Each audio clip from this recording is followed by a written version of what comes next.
Picasso என்பவரோட ஓவியத்தை பற்றி தெரியாதவங்க யாருமே இருக்க முடியாது.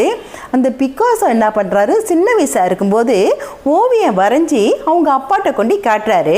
அவங்க அப்பா அந்த ஓவியத்தை பார்த்துட்டு அவங்க அப்பா என்ன தெரியுமா சொன்னார், எப்பா இந்த ஓவியத்தை அப்படியே கொண்டு வெளியில் வை, ஆனால் அதில் ஒன்று எழுதி வை, என்ன ஆனால் இந்த ஓவியத்தில் இருக்க குறைகளை சுட்டி காட்டு சொல்லுங்க அப்படின்னு சொல்லி எழுதி கொண்டு வெளியில் வை அப்படின்னு சொல்லி அவங்க அப்பா சொல்கிறாரு.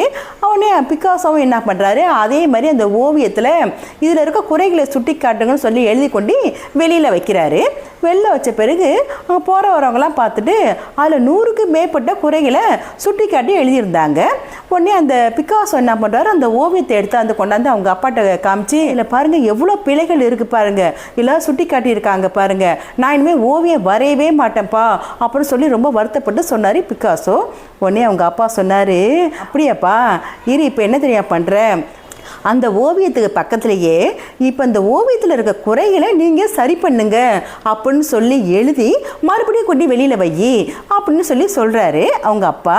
அதே மாதிரி என்ன பண்ணுறாரு, பிக்காசோவும் அந்த ஓவியத்துக்கு பக்கத்துலேயே இந்த ஓவியத்தில் இருக்க குறைகளை சரி பண்ணி கொடுங்க அப்படின்னு சொல்லி எழுதி கொண்டு வெளியில் வைக்கிறாரு.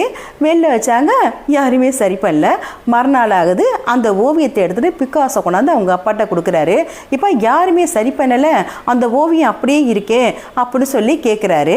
உடனே அவங்க அப்பா சொல்கிறாரு, எந்த ஒரு விஷயத்துலையுமே அடுத்தவங்க நம்மகிட்ட இருக்க குறைகளை தான் சுட்டி காட்டுவாங்க, ஆனால் அந்த குறைகளை சரி பண்ண மாட்டாங்க, சரி பண்ண முன் வர்றவங்க ரொம்ப கம்மி.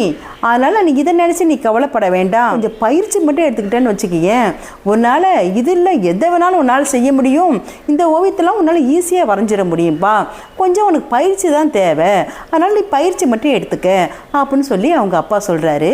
அவர் பயிற்சி எடுத்த பிறகு பிக்காசோ எவ்வளோ பெரிய மிகப்பெரிய ஓவியன்றதை நம்ம சொல்ல தேவையே இல்லை. எந்த ஒரு செயலுமே எதுலேயுமே நம்ம முயற்சி செஞ்சோம்னா முடியாதுங்கிறது எதுவுமே கிடையாது.